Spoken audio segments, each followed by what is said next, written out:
Hello, fighters, survivors, and thrivers. Welcome to the Cancer Show. It is Thankful Thursday, and I am thankful for friendship. Last week on Thursday, we started this little table mini book, coffee table mini book called Friendship is Forever. Friendship is Forever. It's so cute. I love all the little sayings in it. And it's by the Clever Factory Incorporated. I actually learned a lot reading these quotes because I had to look up some of these philosophers and writers of the quote, and I learned a lot. Very interesting. Okay, so we are now on page 21.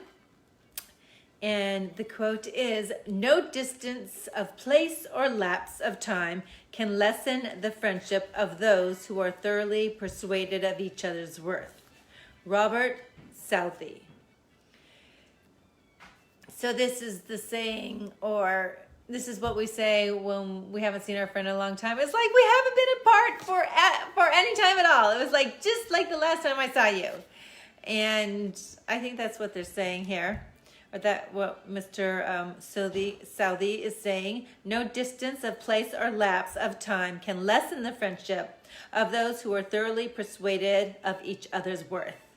So when you value your friendship, it could be a week or it could be years. And I actually have I have more than one of those friends because we don't live in the same city anymore. But one of my friends, Cassandra, she lives in Washington. And state, not DC, and we go back and forth with phone calls, and she's so funny. She makes me laugh and laugh and laugh. Her voicemails are so fun.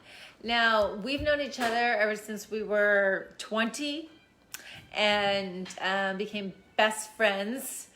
We were actually both at the American Academy of Dramatic Arts. We both went to school there. And we're both dancers. So when you're a dancer, you like to claim your space. So in our first dance class, we were definitely pushing back against each other to be like in the front. And we were like making sure that the other one knew that this was our spot. Hilarious. Anyways, we became best friends. We were like, we could not be seen without one another, and we had a wonderful time together. And now it's like so many years later, she was in my wedding, I was in hers, and we're still besties. That's right, Connor. Connor's giving me the thumbs up. The hang loose. Okay, same thing. Share it, hang loose. That's my little hang loose boy. Okay, so moving on. Do not protect yourself by a fence, but rather by your friends. Do not protect yourself by a fence, but rather by your friends. And this is, here we go with not being able to see it again. I can't see it. Seriously. They should have done this in a different different color. It's okay. It says Czech proverb. That's why. Normally if you can kind of see it, you can figure out the name. So basically your friends will protect you. That's what that means. If they're good friends, absolutely. You've heard this. I take a bullet for him, or I take a bullet for her. Yeah, that would be a really, really good friend who would take a bullet for you. Love is blind, but friendship closes its eyes. Love is blind, but friendship closes its eyes. So that says unknown, but it's not unknown. It's Friedrich Nietzsche. That's who wrote that. Love is blind, but friendship closes its eyes. So basically, when you fall in love, they call it a drug. So you are willing to let almost anything go past you. And they say you're blinded by love. And then later, You're just like, oh my gosh. Probably on both sides, the male and the female, and then you see the real person. I always say that when you're dating, you're meeting the representative. You're not meeting the actual whole person. You're meeting the rep. So when you begin to see the person, it will either be a great thing, a wonderful thing, or it will not be a good thing. And that's why people, especially people that jump into marriage really quickly, decide later that they made a mistake. They didn't wait in long enough to let that love blindness wear off. And with friendships, it's a little bit different because you really have a choice. I mean, nobody is perfect. So if that friendship has slight flaws, then it's not a big deal. Then you just kind of look past that because especially if it's a long-time friendship, you've invested in that friendship and you have memories. And if that person still makes you feel good and vice versa, then you just have to, look away. Just like everything else. Well, hello, George. Oh, look at our special guest. Say hi. This is George. And that's Delilah. You can't see Delilah. She's on the floor. This is Georgie Porgy. This is our pup. Now, this is man's best friend, huh? Yes. You want a kiss? This is man's best friend, Georgie Porgy. And Delilah, oh, careful, sweetheart. Okay, Connor, do the music for the Lion King. Okay, you did it way better before. It's okay. He looks like a little cow, doesn't he? Okay, here, take my love. Oh, my love, my love. Hey, Delilah, come here. You want to be in the camera? Well, she did our workout on Wednesday. She was in the camera almost the whole time. Okay, so moving forward. Finally, be you all of one mind. Have compassion for one another. Love as brothers and sisters. Be tenderhearted and courteous. Peter 3:8. Okay, so I knew that was from the Bible because it sounded like that. Finally, be you all of one mind. Have compassion one of another. Love as brothers and sisters. Be tenderhearted. Be courteous. Definitely sounds like it's from the Bible. And I agree 100%. None of these sayings are new now. Everything we're saying now has been said years and years and years and years ago. So the Bible was a long time ago. And it's all true. That's all true. Be courteous, be kind, show compassion, treat yourself as brothers and as one another, as brother and sister. Do unto other. ... Never explain your friends do not need it, and your enemies will not believe you anyway. Albert Hubbard.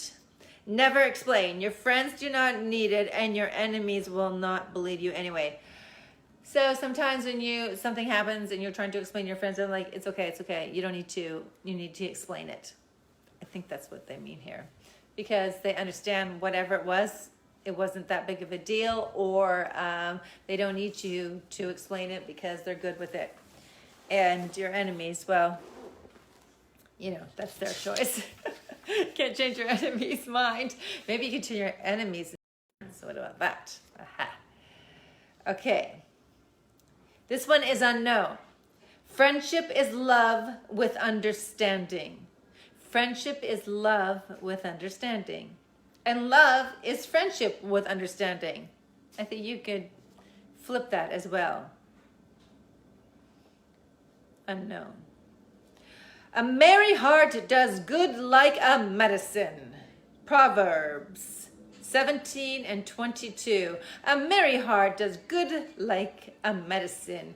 Absolutely. Because when you're happy and you're feeling good, you're feeling centered, it does feel like, especially if you're in love, it's a love drug. So it is like medicine. Or when you're with friends, even when I'm looking forward, I'm gonna, see one of my friends. She was my doctor. She just had a baby, and I haven't been able to see him yet because she just wants to make sure that he has all of his shots. But I'm so excited. I'm so excited to see a little baby, give him little kisses, and excited to see her, one of my best friends. She's, has a baby now. She's a mom. So happy for her. So when I think about that, I get excited. And when I'm going to be there with her, I'm going to be super, super excited. And, that's better than medicine, 100%. Like a medicine. A merry heart does good like a medicine. Like a medicine does good. But not all medicines make you feel good. Okay, never mind. Forget about that. Okay. There is a healthful heartiness about real dignity that never dreads contact and communion with others, however humble. Washington Irving. Oh, we have to read that one again. There is a healthful heartiness about real dignity that never dreads contact and communion with others, however humble. Washington Irving. That's fantastic. Basically, this quote is saying somebody who feels proud and dignified, confident within themselves, can show it, express it, and still be humble at the same time. Healthful heartiness about real dignity, not posing, real. It doesn't dread contact and communion with others. In other words, it doesn't boast itself. Your dignity, it's not boastful, it's humble, but you're still proud. That's a good one. I like that one. I still find each day too short for all the thoughts I want to think, all the walks I want to take, all the books I want to read, and all the friends I want to see. John Burroughs. Oh, this is so me. I can never get everything that I want to get done in a day. But then again, I set the bar really high, so I guess I could lower it, but that's not who I am. I'm always going to have a goal. I'm like always going to have a goal. No matter how old I am. I like to have goals. I like to set the goals. I like to have lists and not, and cross them off. That's just my personality. That's my nature. That's the way I've always been. But my best friend is retired. Yeah, she's retired. And I'm like, what does that mean, retired? Like, what are you guys doing all day?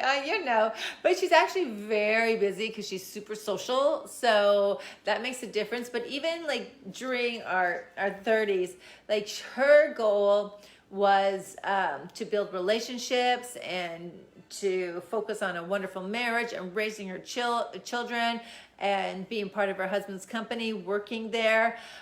So those were her goals. And my goals were always like, astronomical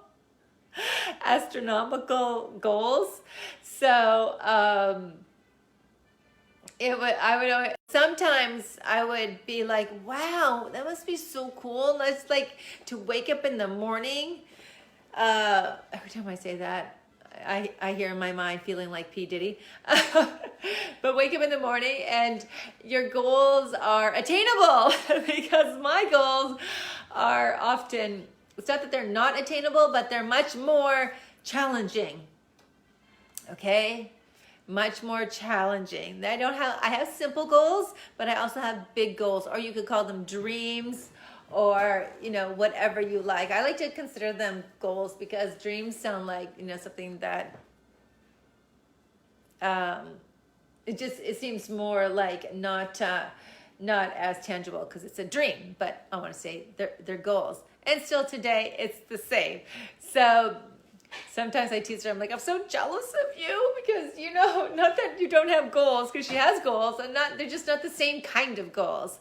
So I still find each day too short for all the thoughts I want to think and all the walks I want to take, all the books I want to read, and all the friends I want to see. John Burroughs. And I usually get a little bit like tired around 3-4 o'clock, and then I'll have some tea with my milk and my stevia, because Canadians put milk in their tea, but I don't put milk in there anymore because I know I can't drink and I can't have dairy. I use oat milk, which is so good. Vanilla oat milk. Oh my gosh, so yummy. And then at night, what happens? I get another burst of energy, and I want to go to bed early so that I can get up at 5. And then I'm up till like midnight. 5 hours is not enough time to sleep, but I do that often, and I always have. Excuse me. Can I give an improv quote? Improv, come. Not improv, but like. Come in. No. You must come in. Just right here.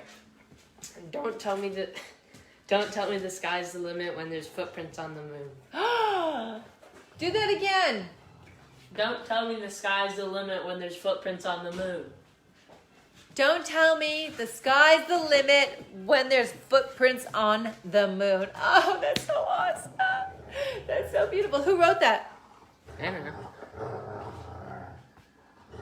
Oh, thank you, DJ. What happened to my music? You go bye-bye. No, you're taking my music. All right, that's fine. Delilah, honey. Connor, I need backup, please. Backup. Okay, where are we? Connor, honey. Delilah, stop it. Delilah? She's playing with her baby. George is Delilah's baby from the eight puppies. She's right here. Okay. Ah! Oh. Pick up George. Okay. 2 are... She's going to tip over the phone. Never mind. 2 are better than 1 because they have a good reward for their labor. For if they fall, 1 will lift the other.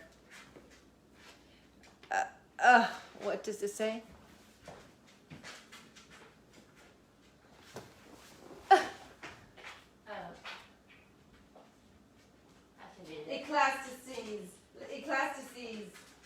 Ecclesiastes, that's from the Bible. Ecclesiastes. I hope I'm saying that right. I love this one. Okay. 2 are better than 1 because they have a good reward for their labor. For if they fall, the one will lift the other. That is so true, especially in the cancer world. If one falls, the other one will pick them up, and vice versa. And for those of us that have already healed and are thriving, we love to help those who have fallen or are falling or just need a little lift up. So that one is perfect.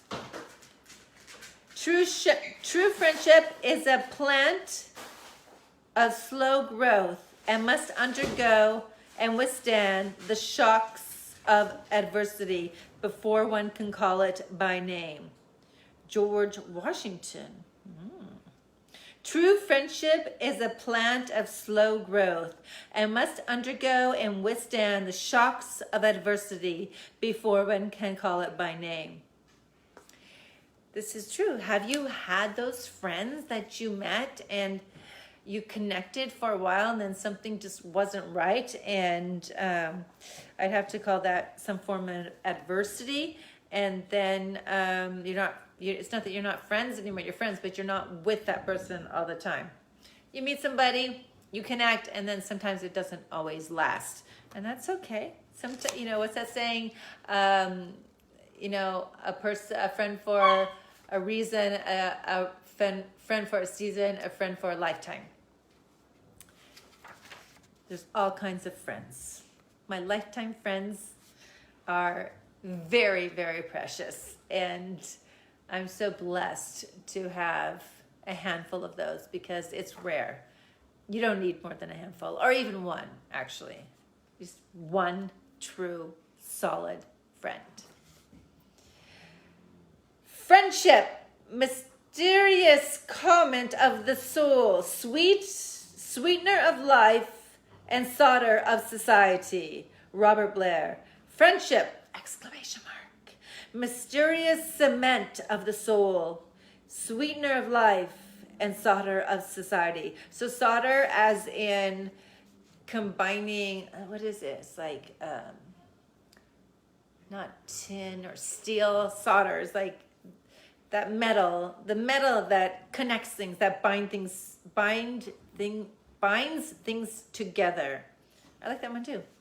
Yes, we must ever be friends, and of all who offer you friendship, let me ever the first, the truest, the nearest, and the dearest. Henry Wadsworth Longfellow. What a fabulous name that is. Henry Wadsworth Longfellow. Yes, we must ever be friends, and of all who offer you friendship, let me be ever the first, the truest, the nearest, and the dearest. He's proclaiming that he is going to be the best of your friends, the best friend. Not best of all your friends, well, maybe that too. But definitely, if you're going to be a friend, yes, be the best friend that you can be.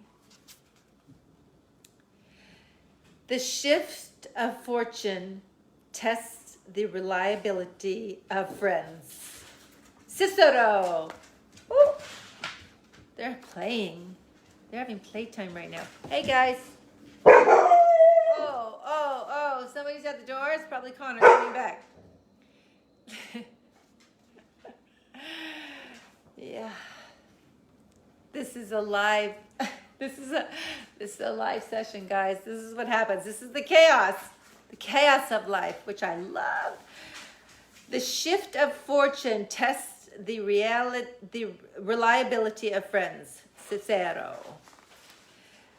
That means when you win the lottery, you're going to find out who your real friends are. And when you win the lottery, I'm sure all kinds of people come out of the woodwork. That must be, you know, I think that everybody thinks that winning the lottery is like an awesome thing. I think it is, for sure. I do, but I think there's also conflict within that as well. And that works both ways. You know, if you have a lot of money, or you win a lot of money, or you make a lot of money, that can change the relationship. And also if you lose your money. And that's why I think, you know,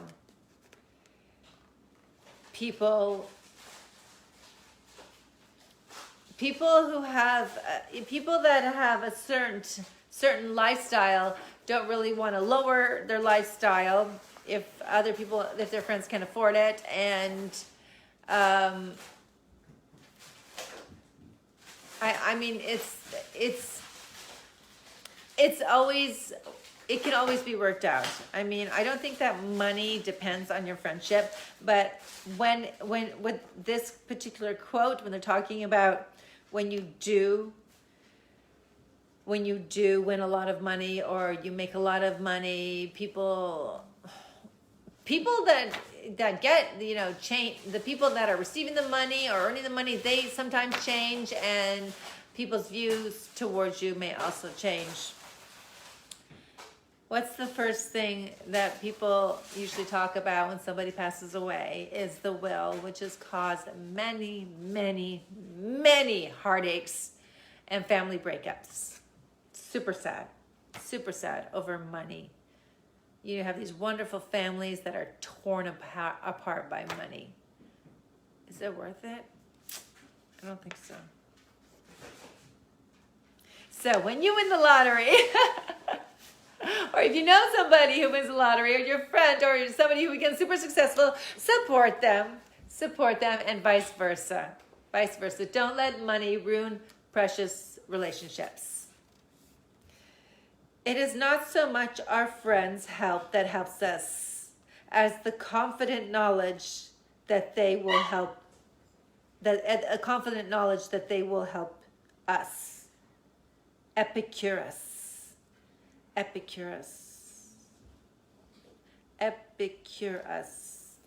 a cool name. Epicurus. Somebody should name their son Epicurus. Maybe they have.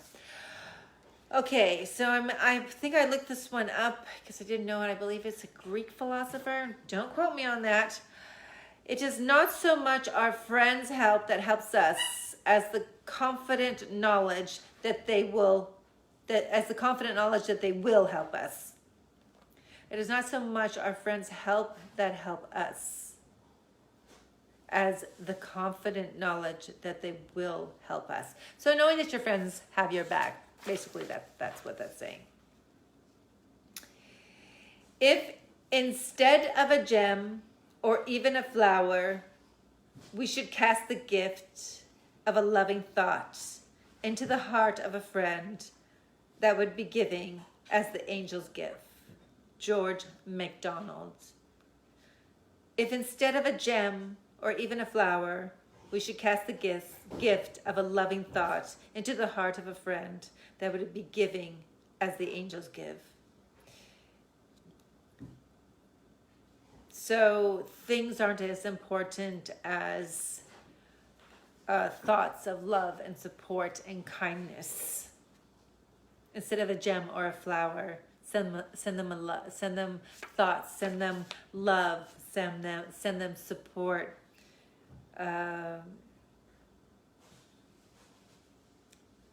Send them prayers. I have a long prayer list, long prayer list that I go through every single night. And I believe in prayer. So I understand when George wrote this, and George MacDonald is talking about, the same prayer that angels would give. That's a big prayer. And I send my prayers with the angels. So I really hope they all come true. Those who have friends must show themselves friendly, and there is a friend that sticks closer than a brother. Proverbs 18:24. Those who have friends must show themselves friendly, and there is a friend that sticks closer than a brother. Okay, so the modern saying is, she's like family, or he's like family, or you don't pick your family, but you pick your friends. So that makes sense, that just because you share blood, that doesn't mean that's going to be your best friend. My sister was definitely my best friend, hands down.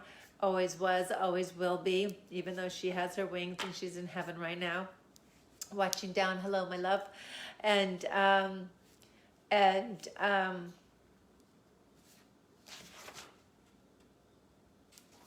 so the people that you pick to be your friends, like my lifelong friends, are like my family. They're my family. If I really needed something, I could go to them, and vice versa. So, especially also in cases of like when people are adopted or raised by somebody else, it's not the person who maybe gave birth, it's the person who raised them, or the people who raised them. A friend is one who knows you and loves you just the same. I like that one. And this one is, oh my gosh, I can't even see.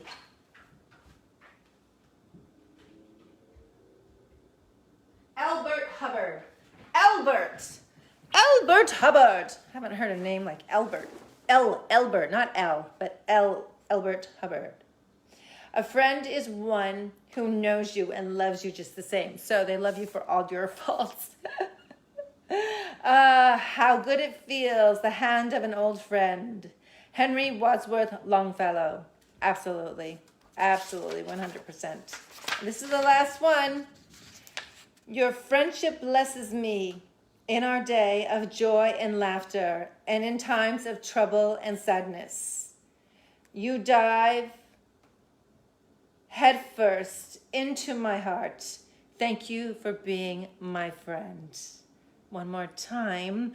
Your friendship blesses me in our day of joy and laughter, and in times of trouble or sadness. You drive headfirst into my heart. Thank you for being my friend. Okay, so this tiny little book, Friendship is Forever, took me down a beautiful road. I was researching some of these philosophers, figuring out where these quotes came from, and especially the ones that said are known. I'm like, is it really unknown? And I found out that one quote, love is blind, that is Nietzsche. So it was kind of fun. Just this tiny little book, 40 pages. That's it, super cheap. and really cute. I've talked, this has been 2 hours of talking about this book last week and this week. So I am very thankful for friendship. Friendship is forever. I would like to thank all of my friends who've supported me and carried me through and loved me and lifted me up and are always there for me. I am so grateful to all of you and, of course, to my family for all that you have done and for loving me. Thank you so much for joining me, everybody. Today, I will see you tomorrow. It's Super Fun Friday. Oh, wow. It just comes so fast, doesn't it? I'm looking forward to that tomorrow. So, daily mantra, say it with me, please. I am healthy, I'm happy, I'm whole. I am healthy. Say it like you mean it. I am happy, I am whole. One more time. I am healthy, I am happy, I am whole.